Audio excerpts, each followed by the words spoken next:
Hey. All right, we're finally filming. Man, this has been a struggle. The sun's out and it's just blinding my friend Dave, who's trying to run the camera here. So we found a spot kind of in some big oaks. I just wanted to kind of show what I've been working on during these last rainy months. As like I said in my last video, it has rained from October all the way till just a couple weeks ago. And it's just kind of danced around 30 degrees, so it hasn't been warm, it hasn't been cold, it's just been wet and nasty. But one project that I've been working on is this walking stick. This was actually an attempt at a bow, and this is actually Osage orange, and it propeller twisted on me. So I kept it because it's a really solid piece of wood, and it's just got a lot of character, but it's actually a really nice walking stick. And it's still a work in progress. I've still got to work on the handle there, and I'm planning on doing a paracord wrap and maybe a couple other modifications. And I've been working on my belt kit. This is modular, so it's kind of still a work in progress. So this used to be here, this was here on other videos, but what I'm really liking is the horizontal knife carry. I would never carry one of these knives like this on the small of my back, what they consider scout carry. But right here, for a knife with a 4-inch blade, it's actually really nice. I can get to it right or left-handed, and that's really been handy. And it's got a ferrule rod and some other points of attachment there.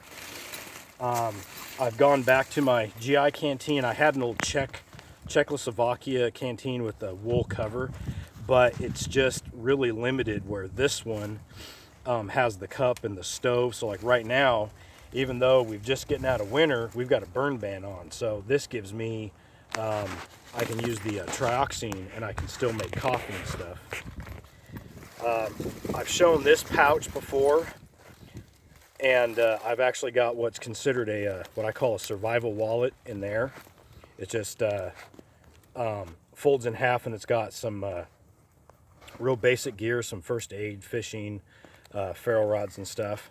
But I really like this closure because there's absolutely no snaps, and it just tucks in there like that, and then you've got this extra little tail, and it's also got some drawstrings for sizing. But this one is one that I made. It's basically a combination of this square kind of box pouch and one of these drawstring just utilitarian pouches.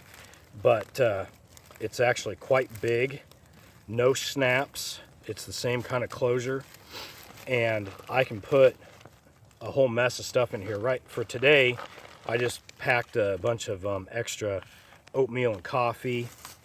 I have enough room for a cup with a just a bandana, some basic fire starting items, paracord, and I could put a bigger hank of that in there.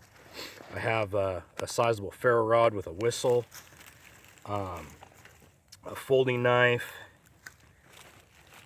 sharpening stone,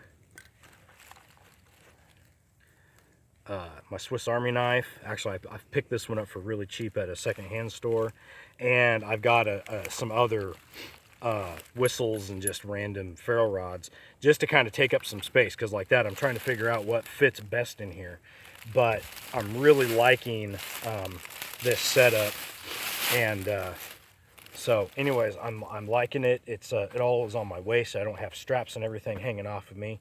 And it's also just really fun making this kind of stuff, because it gives you kind of a creative outlet when you're trying to figure out these different patterns and stuff like that, because you have to sew these inside out and then turn them back around. So anyways, so that's that, and we'll see you on the next one.